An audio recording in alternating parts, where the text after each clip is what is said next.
마태복음 21장 18절 말씀부터 22절 말씀까지 제가 봉독을 해드리도록 하겠습니다. 이른 아침에 성으로 들어가실 때에 시장하신지라 길가에서 한 무화과 나무를 보시고 그 위로 가사 잎사귀 밖에 아무것도 찾지 못하시고 그 나무에게 이르시되 이제부터 영원토록 내가 열매를 맺지 못하리라 하시니 무화과 나무가 곧 마른지라. 제자들이 보고 이상히 여겨 이르되 무화과 나무가 어찌하여 곧 말랐나이까. 예수께서 대답하여 이르시되 내가 진실로 너희에게 이르노니 만일 너희가 믿음이 있고 의심하지 아니하면 이 무화과 나무에게 된 이런 일만 할 뿐 아니라 이 산더러 들려 바다에 던져져라 시라 하여도 될 것이요 너희가 기도할 때 무엇이든지 믿고 구하는 것은 다 받으리라 하시니라. 아멘. 참 좋으신 나의 아버지 하나님, 하나님의 은혜와 사랑을 진심으로 감사를 드립니다.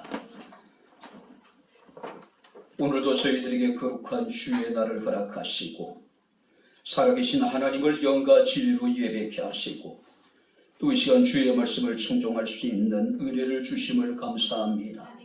하나님의 기록된 예언의 말씀을 읽고 듣고 지켜 행하는 자가 복 있다 하셨으니 여호와의 말씀이 증거되고 말씀을 우리가 들을 때에 이 시간 우리에게 복되게 하옵소서, 은혜가 되게 하옵소서, 성령의 충만한 시간이 되게 하옵소서. 예수님 이름으로 기도하옵나이다. 아멘. 할렐루야. 아멘. 자, 우리 옆에 있는 분들과 하나님 우리와 함께 하십니다. 인사하겠습니다. 하나님 우리와 함께 하십니다.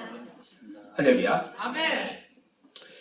지금 예배를 드리면서 갑자기 궁금한 것이 하나가 있습니다. 연일 폭우로 인해 가지고 전국이 엄청난 몸살을 앓고 있죠. 근데 오늘 여기 유난히 많은 분들이 지금 예를 빠지셨는데 예를 빠진 분들이 지금 어디가 계실까요? 이런 여러 가지 요선한 상황 속에서 과연 어디를 가셨기에 뭘 하고 있기에 오늘 예배를 지금 빠지고 있을까? 갑자기 이제 그런 궁금한 생각이 듭니다. 좋은 곳에 있겠지요. 그죠? 아마 은혜로운 일을 하지 않을까 나름대로 기대해 봅니다. 할렐루야. 아멘.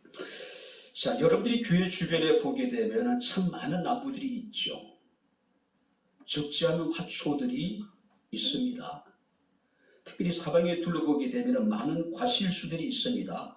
모가나무도 있고 자두도 있고 매실나무도 있고 복숭아나무, 대추나무, 블루베리, 아로니아, 딸기, 또 개불나무도 있고 마가목도 있고 그렇게 넉넉지 않는 공간임에도 불구하고 참 많은 나무들과 많은 과실수와 화초들이 교회를 아름답게 이렇게 장식하고 있습니다. 특별히 여러분 우리가 교회 주차장 정면 화단에 보게 되면은 자두나무가 있습니다.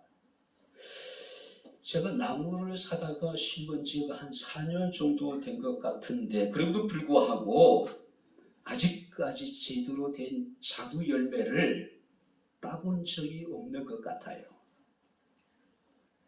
작년에는 하나를 땄던 기억이 나고 올해는 2개를 땄는데 그 2개를 집사람과 함께 또 벌레들과 함께 나눠 먹었습니다. 자, 분명히 가지는 사방으로 뻗어 있고 꽃도 피고 잎도 무성한데 멀쩡한 자두를 전혀 얻을 수 없다고 하는 겁니다. 그래서 며칠 전에 이제 2개의 자두를 벌레 먹어서 따서 집사람 나눠 먹고 제가 톱으로 그냥 그 가지들을 다 잘라버렸어요. 자, 전지 작업을 제대로 해주지 않은 저에게 문제가 있겠죠.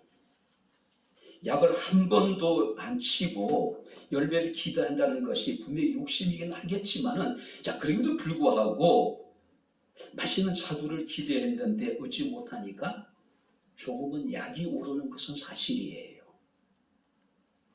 그래서 신장 집사님이 새로운 톱이라고 아주 잘 잘린대요.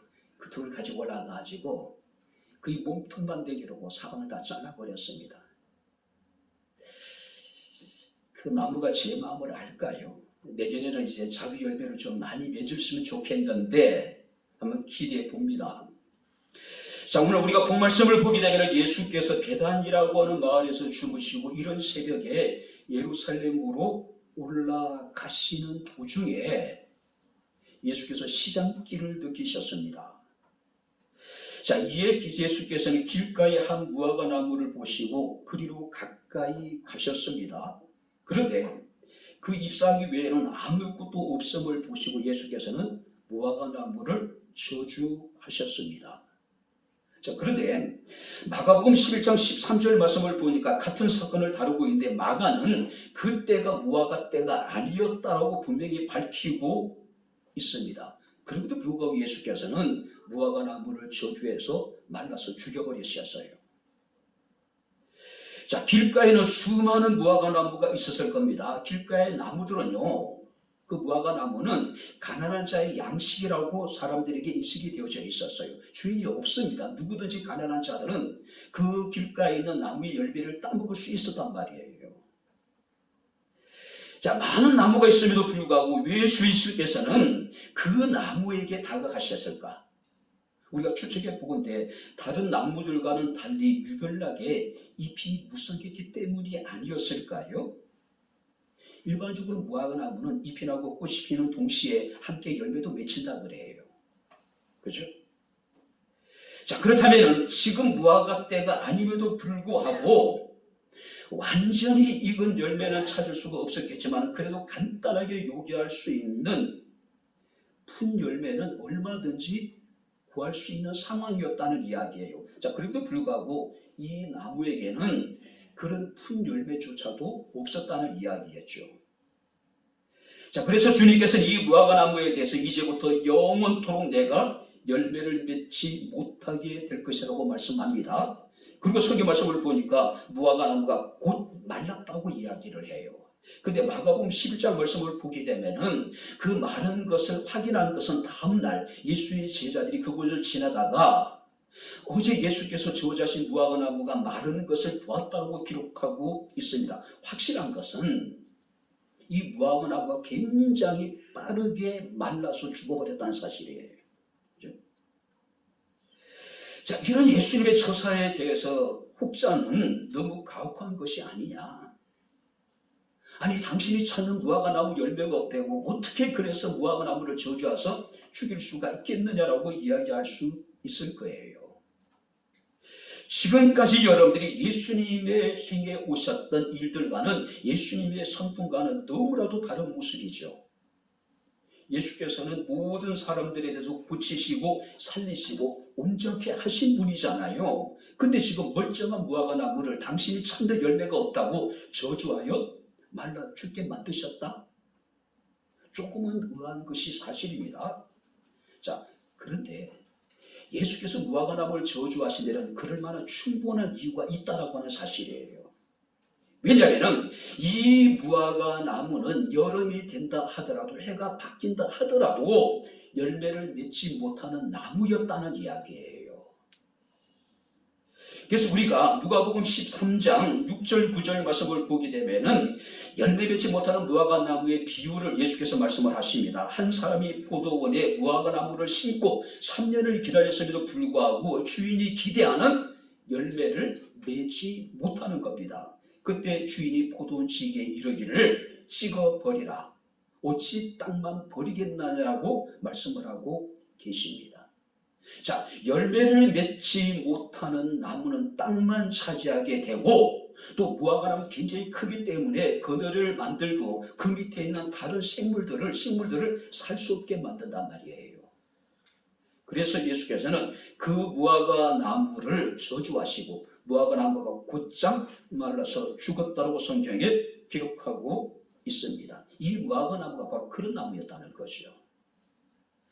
어느 나무보다도 잎이 무성했지만 정작 열매를 맺지 못하다 보니까 예수께서 그 무화과 나무를 저주하셨고 그 무화과 나무를 곧장 말라서 죽어버렸다는 이야기예요.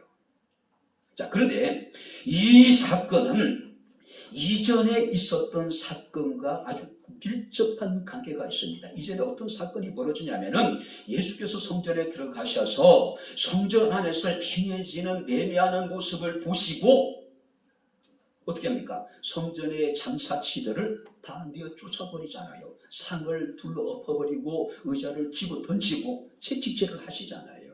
그 사건과 밀접한 관계가 있다는 이야기예요. 자, 무화과 나무가 예수님의 저주를 받아서 죽은 모습을 보고 제자들이 예수께 묻습니다. 무화과 나무가 어찌하여 곧 말랐나이까라고 묻고 있습니다. 자, 여기서 제자들이 물은 것은요, 어떻게 이런 일이 일어날 수 있겠느냐는 이야기입니다. 어떻게? 그죠? 일반적으로 여러분들이 나무가 뿌리가 썩으면은요, 그 나무가 완전히 괴사하는 과정이 굉장히 시간이 오래 걸립니다. 근데 지금 여러분들이 이 무화과 나무가 너무 바로, 너무 곧장 예수님의 저주를 받고 시들어 죽어버린 거예요. 그죠? 어떻게? 자, 그런데 정작 중요한 것은요, 어떻게 이 무화과 나무가 죽었느냐가 아니라 왜 죽었는지에 대해서 생각을 해야 된다는 것이죠. 왜 예수께서는 이 무화과 나무를 저주하셨는지, 그 배경이 무엇인지, 또 그 의미가 무엇인지, 그것이 무엇을 상징하는 것인지, 여기에 대해서 그들은 관심을 가지고 이 문제를 가지고 주님 앞에 질문을 해야 되는데, 그들의 관심사는 뭡니까? 어떻게? 굉장히 충격적인 일이에요. 놀라운 일입니다. 그러니까 궁금했겠죠. 자, 예수께서 그들이 어떻게 이 무화과 나무가 이렇게 말라버렸습니까? 라고 묻는 질문에 대해서 예수님의 대답은 왜 무화과 나무가 말랐는지에 대해서 말씀하고 있습니다. 오늘 우리는 왜 무화과 나무가 말랐는지, 왜 무화과 나무가 말라서 죽을 수밖에 없었는지 그 이유를 우리가 함께 여러분 살피면서 우리가 함께 은혜를 나누도록 하겠습니다. 자, 19절 말씀을 우리 다시 한번 우리 여러분들이 같이 읽겠습니다. 19절 다 같이 읽겠습니다. 길가에서 한 무화과 나무를 보시고 그리로 가사 잎사귀밖에 아무것도 찾지 못하시고 나무에게 이르시되 이제부터 영원토록 내가 열매를 맺지 못하리라 하시니 무화과 나무가 곧 마른지라. 자, 예수님의 제자는 어떻게라고 대해서 물었습니다. 그런데 주님께서는 왜 무화과 나무가 말랐는지 지금 말씀하고 계신 것입니다. 자, 나무를 심을 때는요, 다 목적이 있습니다. 여러분들이 교회에 우리가 계단을 올라가도 보면 문그루라고 나무가 양쪽에 심어져 있죠. 저 나무를 심는 목적은 뭡니까? 그냥 보기 위한 거예요. 그죠? 사시사철 여러분들 늘 푸른 빛을 띠고 있기 때문에 교회가 겨울이 되더라도 너무 삭막하지 않도록 하기 위해서 양쪽에 문구루 나무를 심어 놨습니다. 그야말로 전형적인 관상수지요. 반면에 여러분들이 주의 주변에 보게 되면 적지 않는 유실수들, 과실수들을 심어 놨습니다. 여러분들이 과실수를 심는 목적은 뭡니까? 열매를 얻기 위한 것이잖아요. 자, 그렇다면 무화과 나무는 관상수가 아니라 과실수예요. 그죠? 자, 무화과 나무 열매는 이스라엘을 상징하고 그 무화과 나무의 열매의 풍성함은 축복과 번영을 상징한단 말이에요. 그런데 지금 무화과 나무에서 열매를 찰 수가 없었다. 바로 이것은 무화과 나무가 존재할 가치가 없어졌다는 이야기예요. 그렇지 않습니까? 아니, 다양한 여러분들이 우리가 과실수를 심어놨는데 그곳에서 우리가 열매를 얻지 못한다면 그 과실수는 존재 이유가 없는 거예요. 그래요. 그 무화과 나무는 영적으로 죽은 이스라엘을 나타내는 것이고 그 잎사귀는 이스라엘의 외부적인 종교성을 나타내는 것이고 열매가 없는 것은 이스라엘의 영적인 열매가 없었다는 것을 의미하고 있습니다. 어느 나무보다도 잎이 무성해서도 불구하고 정작 무화과 나무가 마땅히 맺어야 될 열매는 찾아볼 수 없었다는 이야기예요. 자, 이런 자들의 저 사도 바울은 하나님께 열심은 있으나 지식을 따르지 않는 자들이고 경건의 모양은 있으나 경건의 능력은 잃어버린 자들이라고 말씀하고 있음을 우리가 보게 됩니다. 자, 그렇다면 여기서 말하고 있는 열매는 어떤 열매일까요? 성경의 열매는 언제나 하나님의 능력으로 나타난 구원을 말하는 것이고 하나님의 능력으로 말미암는 삶의 변화를 말하고 있는 거예요. 오랜 전통에 따라서 그들은 하나님을 섬겼습니다. 종교적인 여러분들이 입은 무성했습니다. 문제는 정작 그들의 삶에 있어서 어떤 삶의 변화도 나타나지 않았다고 하는 사실이에요. 그렇죠? 에스겔서 15장 말씀을 보게 되면은 예루살렘 주민에 대해서 불에 탄 포도나무의 비유를 합니다. 불에 탄 포도나무. 자, 무화과 나무와 더불어서 포도나무는 전형적인 과실수죠. 포도나무를 심은 목적은 뭡니까? 포도 열매를 따기 위한 것이잖아요. 만약에 열매를 맺지 못한 포도나무가 있다면 그 포도나무가 무엇을 할 수 있을까요? 그 포도나무에 어디에 쓸 수 있을까요? 성경이 이렇게 말씀하고 있습니다. 포도나무가 모든 나무보다 나은 것이 무엇이냐? 포도나무 가지가 숲속에 있는 여러 나무보다 나은 것이 무엇이냐? 그 나무를 가지고 무엇을 제조할 수 있겠느냐? 그것으로 무슨 그릇을 무엇을 만들 수 있겠느냐? 포도나무는 열매를 맺지 않으면 아무 쓸모없는 나무라는 얘기예요. 오직 땔감으로 불구덩이에 던져질 뿐이라고 말씀을 하고 있습니다. 무화과 나무도 마찬가지예요. 그죠? 무화과 나무에게 사람들이 원하는 것은 뭡니까? 열매예요. 그런데 지금 이 무화과 나무는 유벨에게 잎이 무성했음에도 불구하고 열매를 찾을 수가 없었다는 이야기입니다.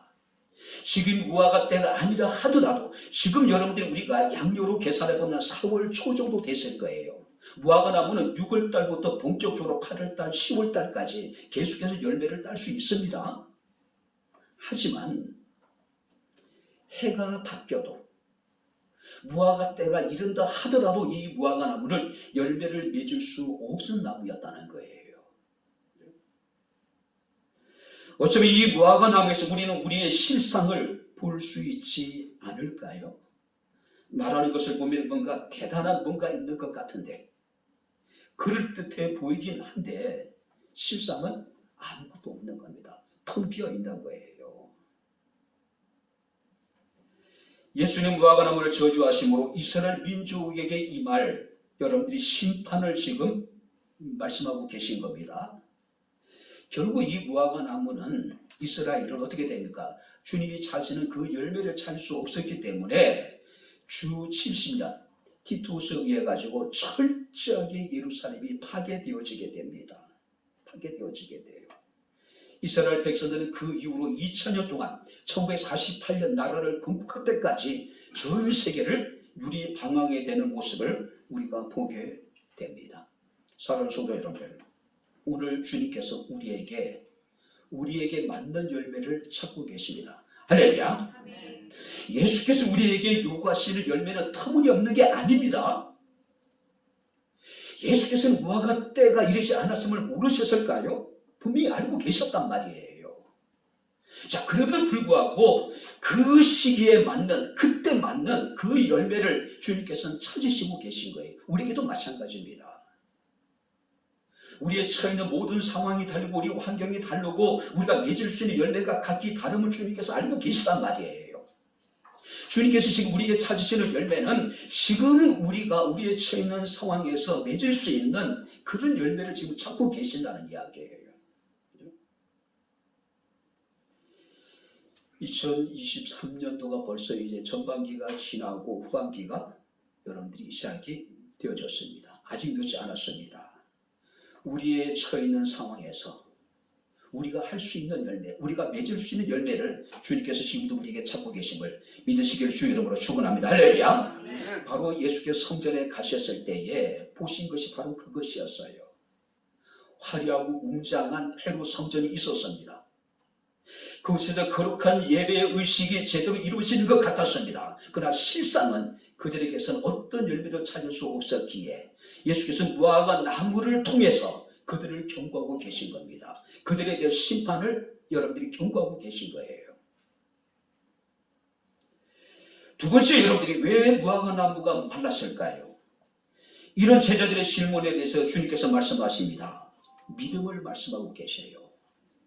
오늘 여러분들이 21절 말씀을 보시기 바랍니다. 예수께서 대답하여 이르시되 내가 진실로 너희에게 이르노니 만일 너희가 믿음이 있고 의심하지 아니하면 이 무화과 나무에게 된 이런 일만 할 뿐 아니라 이 산들을 들려 바다에 던져지라 하여도 될 것이요.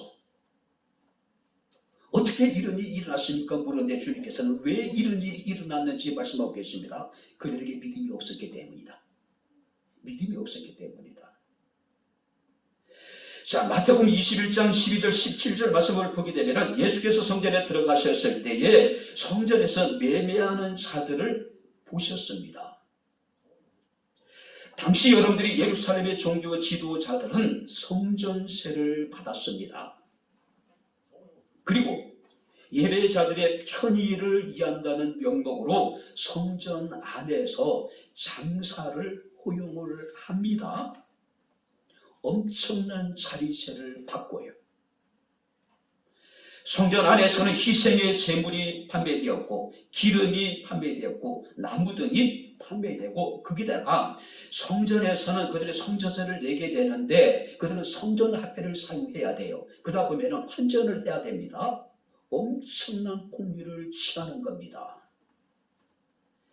말이 성전이지 입이 그곳은 당시 제사장들과 서기관들과 일부 바리새인들과 유대 장로들의 장사터가 되어버린 거예요. 장사터가 되어버린 거예요. 경건한 여러분들이 예배에 장소했던 성전은 짐승들의 울음소리와 장사꾼들의 박작지근한 소리, 그 다음에 여러분들이 성전 곳곳에 짐승들의 배설물로 더럽혀지게 되었을 것이고 심한 악취로 성전은 엄청난 몸살을 지금 앓고 있었단 말이에요. 더더욱이 성전에서 드려지는 희생의 제물은 정말로 까다로운 검열 절차를 거치게 됩니다. 왜냐하면 이 희생의 제물이 하나님 앞에 드려질 수 있는 것인지 없는 것인지를 검열하는 사람들이 있었단 말이에요. 문제는 개인적으로 제물을 준비해온 사람들의 제물을 여러분들이 검열할 때는 굉장히 까다롭게, 그래서 이런저런 핑계를 대가지고 통과를 시키지 않아요. 반면에 성전 안에서 매매한 성전의 희생의 제물은요, 여러 가지 흠이 많았음에도 불구하고 성전 제물로 합당한 제물로 인정을 해버리는 거예요. 그러니 사람들은 굳이 자신의 집에서 성전에 드릴 희생의 제물을 준비해 오기보다는 성전에 와서 제물을 사서 그 까다로운 검열 과정을 통과하는 것이 훨씬 수월했단 말이죠. 그죠? 한마디로 이런 행위는요, 신성모독이었습니다. 오직 돈벌이에 급급한 탐욕스러운 종교 지도자들과 상인들이 들딱한 범죄 카르텔이에요. 여러분들이 우리가 사무엘상에 보니까 엘리 제사장의 두 아들이 범한 범죄에 대해서 하나님의 제사를 멸시했다라고 이야기를 하잖아요. 엘리 제사장의 아들의 여러분들의 죄는 하나님의 제사를 멸시했기 때문에 어떤 희생의 제물로 어떤 희생의 제사로도 그 죄를 용서하지 받지 못할 것이라고 성경에 말씀하고 있음을 우리가 보게 됩니다. 지금 예루살렘 성전에서 행해졌던 이 모든 일들이 바로 그와 같은 범죄였다는 이야기예요. 예레미야 7장 11절 말씀을 보니까 타락한 성전에 대해서 하나님은 선지자 예레미야를 통해서 말씀하십니다. 내 이름으로 일컬음을 받은 이 집이 너희 눈에는 도둑의 소굴로 보이느냐. 오늘 여러분들이 당시 종교 지도자들은 하나님의 거룩한 성전을 그야말로 도둑의 소굴로 만들어버린 거예요. 주님이 보셨을 때에 하나님의 거룩한 성전은 만민이 기도하는 집이고 만민을 위하여 기도하는 집임에도 불구하고 입이 강도의 속으로 지금 전락해버린 상황이에요. 사랑하는 성도 여러분들, 믿음은 수단이 아니라 원칙입니다. 한번 따라해 보시죠. 믿음은 수단이 아니라 원칙이다. 인생을 수단으로 다루는 것이 세상적인 삶입니다. 그러나 원칙으로 다루는 것이 우리의 믿음이고 우리의 신앙이에요. 우리는 삶의 원칙을 찾아야 됩니다. 바로 그것이 뭐냐면 믿음이에요. 자, 그리스도인의 삶의 원칙이 뭡니까? 믿음을 따라 살아가는 것입니다. 믿음을 따라 살아가는 거예요. 근데 지금 여기 성경 말씀을 보니까 예루살렘의 종교 지도자들은 믿음을 따라 행하는 것이 아니라 원칙대로 하나님 앞에 나와 제사를 드리고 그들이 신앙생활을 하는 것이 아니라 그들은 자신의 믿음을 수단으로 삼은 거예요. 어떤 수단입니까? 돈벌이의 수단으로, 돈벌이의 도구로 그들은 믿음을 이용하고 있는 거예요. 오늘 우리들의 모습은 어떠할까요? 한국교회 목회자들의 모습은 어떠할까요? 한국교회에는 정말로 믿음의 원칙대로 제대로 지금 서 있는가? 우리 자신하고 냉철하게 돌아봐야 되지 않을까요? 정말 우리의 모습이 어떨까? 목회자의 모습이 어떨까? 한국교회의 모습이 어떨까? 정말 원칙대로, 믿음대로 우리가 살아가고 있을까? 이런 질문에 대해서 우리는 자신 있게 그렇다고 이야기하지 못하고 있는 것이 우리 현실이에요. 에레미야 6장 13절 15절 말씀을 보니까 그들이 가장 작은 자로부터 큰 자까지 다 탐욕을 부리며 선자로부터 제자까지 다 거짓을 행함이라. 그들이 가증한 일을 행할 때 부끄러워하였느냐? 아니라 조금도 부끄러워하지 않을 뿐 아니라 얼굴도 붉어지지 아니했다. 이것이 오늘 한국 교회 모습이에요. 이것이 오늘 사는 우리들의 모습이고 한국교회 목회자의 모습이에요. 탐욕을 행하고 거짓을 행하고 가증스러운 일을 행하면서도 부끄러움을 느끼지 못하고 얼굴조차도 붉어지지 않은 것이 오늘 세상에 비춰진 교회의 모습이고 목회자의 모습이고 성도들의 모습이에요. 특별히 여러분들이 마치 한국 교회를 대표하는 것 같은 그를 생각하고 있는 일부의 목회자들의 모습은 거의 절망에 가깝지요. 아니, 파렴치하다고 느껴질 정도로 어쩌면 저렇게 뻔뻔할 수 있는 것인지. 그들은 믿음이 삶의 원칙이 아니라 믿음이 수단이 되어져 버린 거예요. 자신의 이익을 얻는데 그들은 믿음을 도구로 삼고 있는 거예요. 마태복음 17장 말씀을 보게 되면 귀신 들린 아이를 고치고 난 후 예수님의 제자들이 예수께 나와서 물었습니다. 우리는 어찌하여 그 아이의 귀신을 쫓아내지 못했습니까? 그때 예수께서 말씀하십니다. 너희에게 믿음이 작은 까닭이라고 이야기를 해요. 그 귀신 들린 아이의 아버지가 예수께 와서 뭐라고 얘기합니까? 내가 믿나이다. 나의 믿음 없는 것을 도와달라고 기도합니다.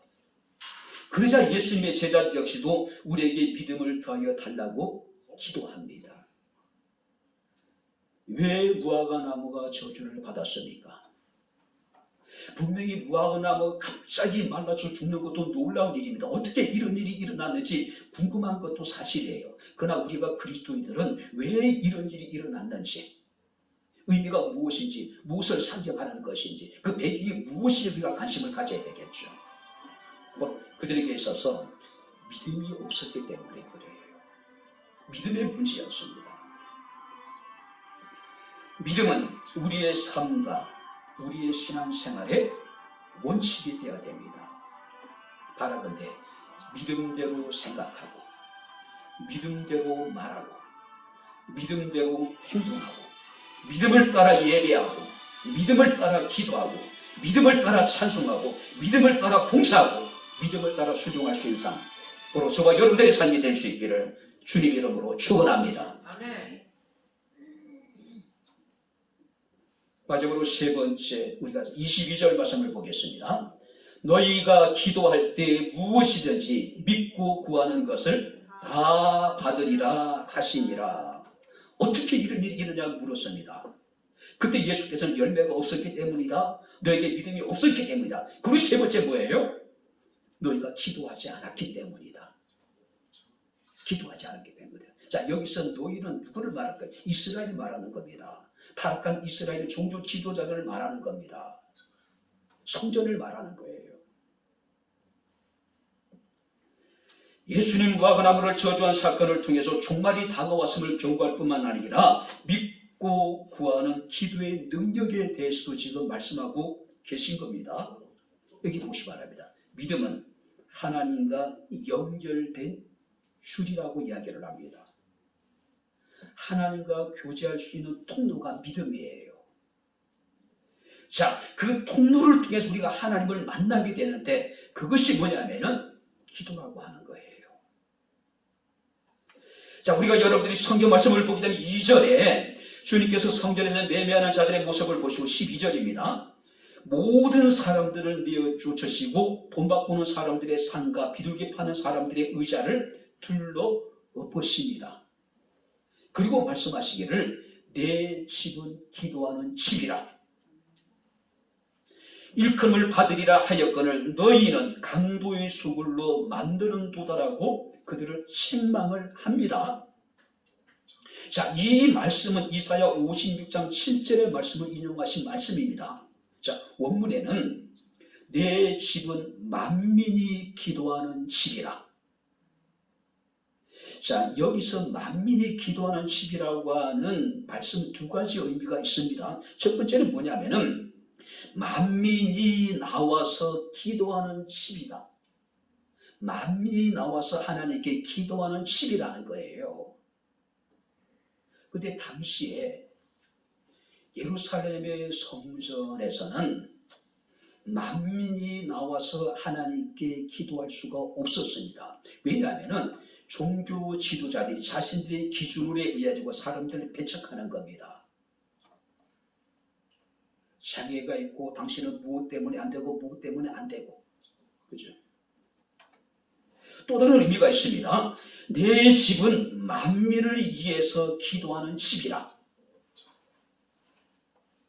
만민이 나와서 기도하는 곳이 성전이고 만민을 위해서 기도하는 곳이 바로 이 성전이 되어야 되는데 지금 예루살렘의 성전은 종교 지도자들의 탐욕을 채우는 강도의 소굴, 도둑들의 소굴이 되어져 버린 겁니다. 무화과 나무로 열매가 없는 성전 제사와 이스라엘 백성들을 말합니다. 하나님의 축복과 은혜로 말미암아 하나님의 말씀을 받은 여러분들이 그들은 선민이 되었고 그들은 여러분들이 민족이 되었고 나라가 되었습니다. 그런데 그들의 예배는 돈에 눈이 먼 종교 지도자들과 편리만을 구하는 예배자들에 의해 가지고 철저하게 타락되어지고 있었단 말이에요.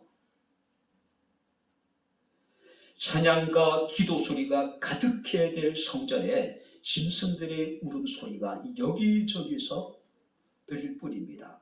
장사꾼들의 왁작지껄한 소리만이 가득합니다.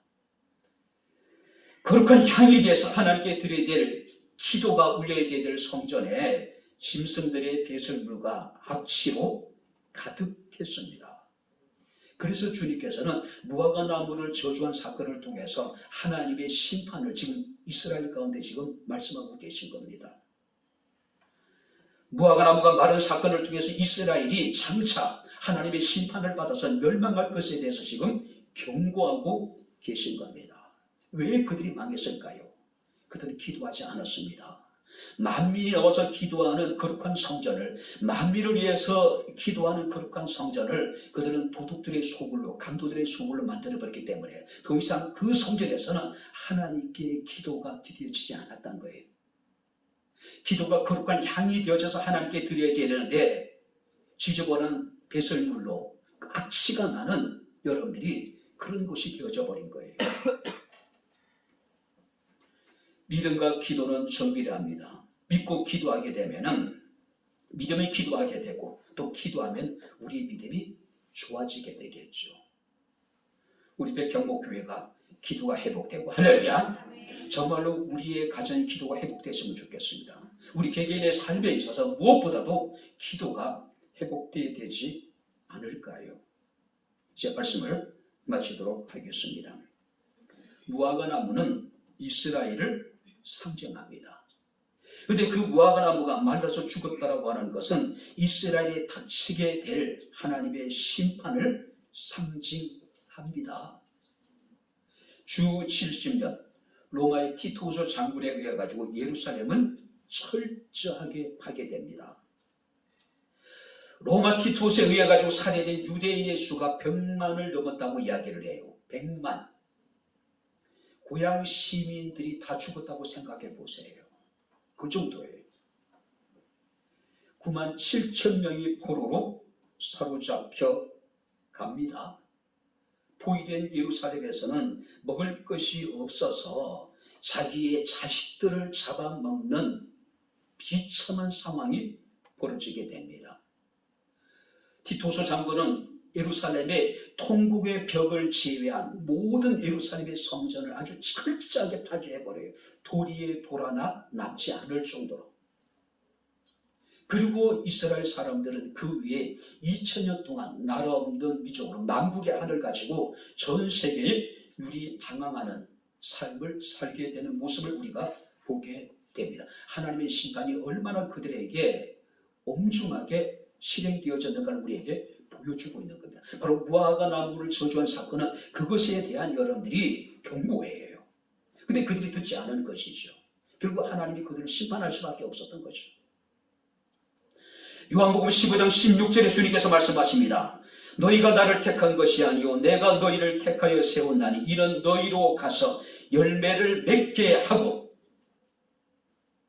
하나님이 우리를 택하신 목적이 뭐냐면은 우리로 하여 열매를 맺게 하기 위함이라고 말씀하고 있습니다. 뿐만 아니라 너희 열매가 항상 있게 하기 위함이라고 말씀하고 있어요. 하나님이 우리를 택하신 목적이 우리로 하여금 열매를 맺게 하기 위함이고 항상 우리가 열매가 우리에게 있게 하기 위함이라고 말씀하고 있습니다. 그런데 주님께서 말씀하시기를 내 이름으로 아버지께 무엇을 구하든지 다 받게 될 것이다. 주님께서 우리가 열매를 맺기 원하시는데 그 열매를 맺기 위해서 우리가 믿음을 가지고 하나님께 기도해야 된다는 이야기죠. 그렇죠? 열매가 없었기 때문에 믿음으로 그들이 하나님께 구하지 않았기 때문에 예루살렘은 하나님의 심판을 받아서 철저하게 멸망을 했다라고 하는 사실입니다. 우리는 이 무화과 나무가 저주를 받아 죽은 이 사건을 통해서 어떻게 이런 일이 일어났을까? 어떻게 초점을 맞추기보다는 왜 이런 일이 일어날 수밖에 없었는지를 한번 우리가 진지하게 고민해 봐야 된다는 사실이에요. 열매가 없었기 때문입니다. 참된 믿음이 없었기 때문입니다. 믿음을 따라서 믿음이 그들의 삶의 원칙이 되지 않다 보니까 자신의 뜻대로 자신의 생각대로 살다 보니까 결국 그들은 멸망을 당할 수밖에 없었던 것이죠. 그들이 믿음으로 끊임없이 하나님께 기도하지 않았기 때문에 그들은 멸망을 당했습니다. 주님은 오늘도 우리가 믿음이 있는 사람이 되기를 원합니다. 할렐루야. 믿음의 열매를 맺기를 원하고 계신다는 사실이에요. 어떻게 해요? 이제 믿음으로 기도하는 것이 우리가 열매를 맺고 그 열매가 항상 우리에게 있게 하는 것이라고 말씀하고 있습니다. 열매를 찾으시는 하나님 앞에 많은 풍성한 열매를 맺고 그 열매를 위해서 우리가 믿음으로 기도할 수 있는 저와 여러분들의 삶이 될 수 있기를 주님 이름으로 축원합니다. 기도하겠습니다. 좋으신 아버지 하나님의 은혜와 사랑을 진심으로 감사합니다. 너희가 나를 택한 것이 아니오 내가 너희를 택하여 세웠나니 너희로 가서 열매를 맺게 하고 또 너희 열매가 항상 있게 하기 위함이라 말씀하신 주님, 이를 위해서 너희가 아버지께 무엇이든지 구하라 말씀하신 아버지 하나님, 열매를 구하게 하시고 믿음으로 기도하게 하셔서 우리의 삶에 주님이 찾으시는 열매, 주께서 기뻐하시는 아름다운 많은 신앙의 열매가 넘치게 도와주시기를 원합니다. 예수님 이름으로 기도합나이다. 아멘. 이제는 우리 주 예수 그리스도의 은혜와 하나님의 크신 사랑과 성령님의 교통 교제의 충만 역사 인도하시니 하나님이 찾으시는 열매와 참된 믿음과 끊임없는 기도의 삶을 통해서 하나님께서 찾으시는, 하나님께서 기뻐하시는 아름다운 삶을 추구하는 백자목에 사랑하는 모든 성도들 머리머리 위에 저들의 가정과 직장과 사업장과 이 교회와 이 나라 이 민족 위에 지금부터 영원토록 함께 있을지어다. 아멘.